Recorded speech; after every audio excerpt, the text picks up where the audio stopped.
Hi, I'm Linda DeSimone, decorator and designer, and today we're going to talk about making pleated window treatments.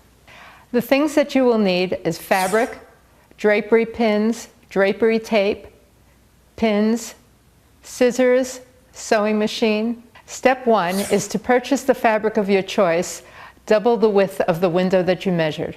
Buy the same amount of drapery tape. Speak to the woman at the fabric store and tell her you are going to be doing a curtain with pleats, and make sure she tells you enough of the fabric that you will need.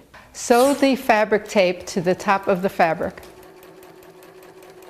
Step 3, place the prongs of the drapery pins into the drapery tape. You could skip 1 or 2 sections depending on how close you would like your pleats to be. I'm Linda DeSimone, and that's how to make pleated window treatments.